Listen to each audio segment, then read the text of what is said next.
Okay naman, siyempre, ano niya, ano siya parang ako muna tapos siya yung sumunod. Okay naman, siyempre,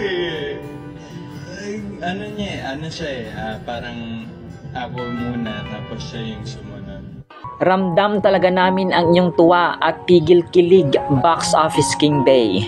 Hayaan mo sa mga Negatron, wala kaming pake. Nagpaalala si Sir Alden at nagbabala about pamemeke sa kanyang short interview. Kahit pa nakita naming ikaw ay natameme at tumigil ang iyong mundo ng isang segundo nang marinig ang pangalang Catherine Bernardo. Ang pinakamalaking bansa sa buong mundo ay Russia. Banggit pa ni Tisoy, sa mga fake news, tayo ay mag-ingat ng todo-todo at sobra-sobra. Argentina ang pangwalo sa largest country in the world. Salamat sa paglilinaw na ikaw ay never nagko-comment ng any defamatory or denigrating word. Ang pangsyam sa largest ay ang Kazakhstan. Sa kabuuan, pag kayo na ni Ma'am Kath, sana ay huwag na huwag mo siyang sasaktan. Hello Kath Den fans! Kamusta po kayo? Nawa po ay okay lang po kayo, masaya, enjoy at saka inspired pa rin po. Maraming salamat po una sa lahat sa mga sumusubaybay, sa mga nakikitutok, nakikinood at saka nagsusubscribe pa po mga sumbereros at saka sa mga nagko-comment po. Ito po yung ating topic ngayon. Ito po yung lately na or yung parang interview ni Sir Alden sa 24 oras mga sombreros na reported by Ma'am Aubrey Carampel. Ito yung kanyang kumaga pa warning. Ito po yung kakatapos na interview po mga sombreros, kakatapos po ng Box Office Entertainment Awards na kung saan nga itinanghal sila pareho ni Ma'am Kath or Ma'am Catherine na Box Office King and Queen. So nagbabala siya mga sombreros, nag-warn siya tungkol po sa mga fake accounts. Ito unang-una po sa lahat din ay kinokorek ko rin po ang aking sarili sa yun nga, parang nakakonsensya ako na pag minsan may mga kasi dati parang may fake account yata yun, parang biktima ako dito mga sombreros, so guilty po ako dito na biktima ako nung parang fake account po ni Mami Min. Kasi ang ginagawa ng mga tao dito, bago po tayo dumako dito sa topic mga sombreros, ang ginagawa nila ay yung parang may verified account din yung ginagawa nila na pinopost sa Facebook, sa anumang social media accounts na peke mga sombreros. Yung ginagawa nila parang i-screenshot nila yung account ng mismong tao, tapos i-edit yung gusto nilang sabihin at ilalagay dun sa mismong screenshot mga sombreros na may check na may na verified account mga sombreros. So parang talagang maniniwala ka na kahit ni si Sir Romel Padilla ay ano rin yun, na biktima rin po siya ng fake account or dummy account mga sombreros na kumaga pa hindi naman niya sinabi yun. Tapos yung si yung kay Main, parang naandun ako dun, parang nag-guilty na ako ng mga sombreros, no? At saka yung kay Sir Alden, ayun, na biktima rin siya na kumaga pa sinabi nga niya dito, nilinaw niya according dito sa kanyang interview na sabi niya na kahit kailan po, ito yung kanyang talagang sinabi mga sombreros ayon po ito sa interview niya sa 24 oras. Sabi niya talaga dito na eksakto, kahit kailan po hindi po ako magko-comment ng kahit anong defamatory words to someone na hindi ko naman masyadong nakakasama at wala naman akong karapatan na manghusga sa taong tinutukoy doon sa mga fake tweets na kumakalat. Sabi niya, sinabi ni Alden mga sombreros. Ito yung parang he's referring to comment against kay Sir Daniel Padilla. Ito nga yun mga sombreros. Sabi niya, nagbabala siya, nag-warn siya mga sombreros. Sabi niya, ingat lang po tayo sa fake news dahil ang social media po pugad ng fake news. Tama nga naman mga sombreros sa mga tao ngayon kahit ano-ano nilang pinapost para mapansin sa social media. So not until yung mga official accounts po ng mga artista ang nag-post ng mga tweets na kumakalat di umano, huwag po nating agad paniwalaan at mag-fact check po muna tayo bago tayo mag-call out ng judgment. Paalala po ni Sir Alden. So yun nga mga sombreros na ako, inaamin ko po, humingi po ako ng tawad, pasensya na po, and lesson learned po dito ay huwag tayo nga. Nung sinabi ito ni Sir Alden mga sombreros, ito mga statements na ito, nakabuo ako ng 3 points. Una, mas lalo akong humanga sa kanya. Kasi, di ba nabanggit ko na meron siyang wisdom nung vlog natin na pag si Sir Alden yung nagsasalita nung interviews, nung press con sa Hello Love Goodbye Season 1, talaga nakita mo si Queen Kath na talagang nakikinig siya kasi she knew and she was really knowledgeable enough na kumaga pa si Sir Alden ay may wisdom and call out on judgment. Yun, nung pinoint out ito, nung sinabi niya ito mga sombreros, doon ko naalala na yung wisdom, yun nga, you have the capability or you have the right discernment between good and evil, right and wrong, mga kasombreros. So ito yon mga sombreros, no? Kailangan may proper and accurate judgment tayo, discernment between fake news at saka fact na information, mga kasombreros. Pero mga sombreros, gusto ko naman pong sumegway dito kasi during sa interview po niya kay Ma'am Aubrey Carampel ay yung reaction ni Sir Alden, alam mo yun yung parang may nakita mo talaga sa expression niya yung konting kilig nung tinanong niya siya about kay Kath dun sa ginawa niyang pag-alalay din po sa Box Office Entertainment Awards, mga sombreros.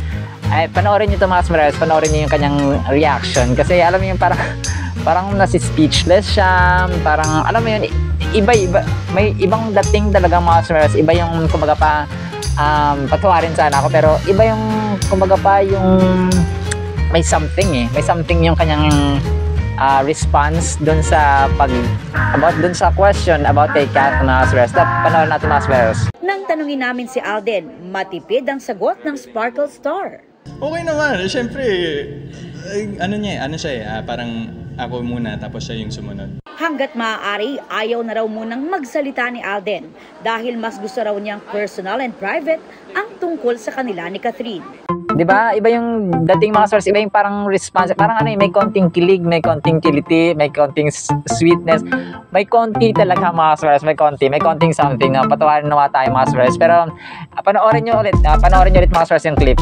Okay naman, syempre, ano niya. Okay naman, syempre, ano niya. Anong say niyo mga sombreros, di ba? May konting pitik, kumbaga pa, ni Pops Alden, mga sombreros. Although matipid yung kanyang sagot and we respect that. Gaya ng na-mention ko dun sa previous vlog natin, kailangan nating galangin yung kanilang sariling private life, mga sombreros, or private na mga activities kasi they deserve privacy, mga sombreros. Artista lamang sila. And we are here to support, not to control and not to force them, mga sombreros, sa mga kailangan nilang gawin or kumbaga pa dapat nilang gawin sa kanilang mga buhay, mga sombreros. And we are so thankful to God. Yun lang po yung ating punto doon. Nagpapasalamat tayo sa Diyos kasi sobrang daming natutulungan ng Kath Den Love team ngayon, mga sombreros. Kahit na nung time pa ng Hello Love Goodbye Season 1. They're such a blessing. That is why siguro nagpa-prosper yung kanilang career. Nagpa-prosper yung mga endorsements, kaliwat kanan, projects, kaliwat kanan, mga sombreros. Hindi pa nga nila magawa yung season 2 ng Hello Love Goodbye kasi sobrang busy talaga ng schedule nila. Nung January or February yata nag-shoot si Sir Alden sa New York. International film yung ginawa nila. So it's really a hectic schedule for them. Kumbaga pa very tight ng kanila mga schedules, mga sombreros. Yun po, no? Kinilig tayo ng konti, mga sombreros, sa response ni Sir Alden. Pero yun, no? Let's keep it to them, mga sombreros. So, parang kumaga pa sa atin, alam natin yung ating bounds at ang ating limitations bilang mga fans at content creators, mga sombreros. At sa vlog po na ito, ay nag-ready tayo ng ating simpleng tula na pinamagatan nating peke. Ito, mga sombreros, medyo unique to kasi top 10 largest countries ang laman ng ating tula. Peke, ang multimedia star ay prangkang nagbabala sa mga peking tweets at posts tungkol sa kanila. Isama pa ba si Sir Daniel Padilla?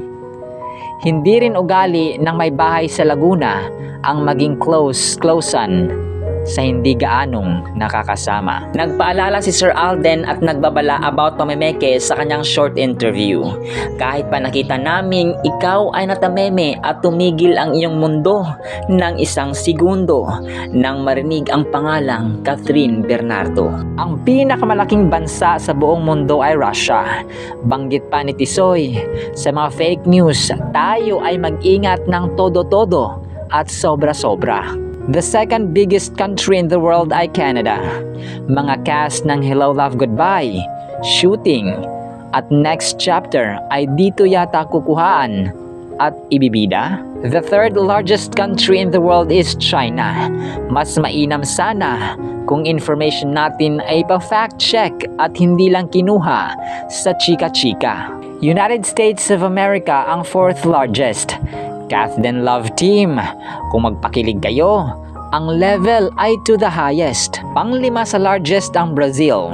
Kung pwede lang sana, mga bibig natin sa fake news ay di masyadong matabil upang hindi tayo matawag na inutil. Kung free time natin ay pwede naman tayo mag-chill-chill. Pang-anim sa pinakamalaking bansa sa buong mundo ang Australia. Pag official accounts na ang nag-post, saka lang paniwalaan ang kanyang paalaala. Ikapito sa pinakamalaki ang India. Sorry na Alden, sadyang mga fans at followers ng Kath Den, mga bibig namin sa inyong relasyon pipiliting makatiis at makimkim dahil nakita namin kayo ay maunawain. Kami sa inyo ay ganoon din. Argentina ang pangwalo sa largest country in the world. Salamat sa paglilinaw na ikaw ay never nagko-comment ng any defamatory or denigrating word. Ang pangsyam sa largest ay ang Kazakhstan. Sa kabuuan, pag kayo na ni Ma'am Kath, sana ay huwag na huwag mo siyang sasaktan. At ang pangsampu ay ang Algeria. Dahil sa iyong mga sinabi, ako at ang iba pang fans ay lalong humanga at igagalang ka pa ng bahagya. We can feel your emotions at pagpipigil sa sarili. So just let it be. Ang mahalaga, puso at mga mata mo. Pag sikat ang pinag-uusapan, ikaw ay sobrang happy. Yun naman talaga ang mahalaga dito sa mundo. Gawin kung ano ang nagbibigay ng ligaya sa iyong damdamin, pangarap at gusto. Ang top 10 largest countries na ito ay hinango ko sa World Population Review. Kung meron pa kayong idadagdag ay sa comment section, libreng-libre po kayo. Magpapasalamat pa ako sa inyo, mga minamahal kong kasombrero. Kung nagustuhan ninyo mga sombreros ang ating munti at saka simple, payak na tula mga sombreros. At maraming salamat po sa mga nakaka-appreciate. Thank you so much mga sombreros. At nawa po ay payagan nyo po ako na mag-share po ng kahit 2 verses lang po about po sa peke or sa hindi tunay mga sombreros. Basahin po natin una, 2 Corinthians chapter 11 verses 13 to 15. I'm reading English Standard Version mga sombreros. Sabi po dito, for such men are false apostles, deceitful workmen, disguising themselves as apostles of Christ. And no wonder, for even Satan disguises himself as an angel of light. So it is no surprise if his servants also disguise themselves as servants of righteousness. Their end will correspond to their deeds. At alam ko po na medyo malalim po ang katuruang ito mga sombreros kasi this talks about false apostles. Yung mga kumaga pa akala mo gumagawa ng gawain para kay Kristo ay hindi pala. Akala mo mga apostoles, hindi pala. Akala mo mga kamanggagawa ng Panginoon, hindi pala.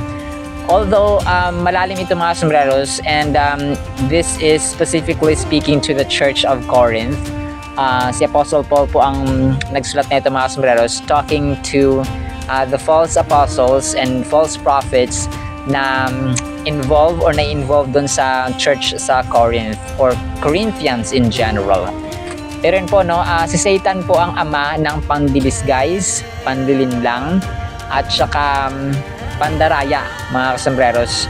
So, medyo malalim ito mga sombreros. Pero yun nga, ang bottom line ay lahat po ng kasinungalingan, lahat ng panlilinlang, lahat ng kumaga pa pandaraya, no, ay si Satan po ang kanilang sinusunod at ang ama noon mga kasombreros, hindi po si God the Father. And then I'll be reading another verse mga sombreros. Ito naman po ay sa Proverbs 26:24-26. I'm still reading English Standard Version mga sombreros. Sabi dito, whoever hates disguises himself with his lips and harbors deceit in his heart. When he speaks graciously, believe him not. For there are 7 abominations in his heart. Though his hatred be covered with deception, his wickedness will be exposed in the assembly. So ito, kumbaga pa, padilim lang din to mga sombreros in general. So alam natin na sa kabuuan, no, it's parang kumbaga pa mali kung kaya Alden has been calling out dun sa kumbaga pa wag tayo mag-judge agad-agad kung hindi natin fact check, kung hindi natin kumbaga pa napatunayan, na verify na mula nga talaga ito sa verified account or talagang sa mismong tao na involved dun sa pinag-uusapang issue. Yes, alam ko mga sombreros, sobrang toxic na po talaga ng social media. Sobrang ang dali-dali na lang mag-edit, marami mga editing apps, mga editors, at saka talagang high-tech na mag-isip at saka mag-edit mga sombreros ang ating mga kumbaga pa techie na mga kababayan mga kasombreros, at saka sobrang dami na actually. Tapos yung iba nakita ko kung ano-ano na mga kabulastugan, mga prank, alam mo yun mga kasombreros. Pero yung topic po natin talaga ito po, no, fake news mga kasombreros. Now we are with you, Sir Alden. So yun, no, maraming salamat po muli mga sombreros, no, dyan po nagtatapos sa ating vlog. Maraming salamat po sa lahat na nagsusubscribe, sa lahat na nagpa-follow, sa lahat naman nagko-comment mga sombreros. Thank you so much po, no, from 18,000 last week naging 19,000 followers na po tayo mga sombreros.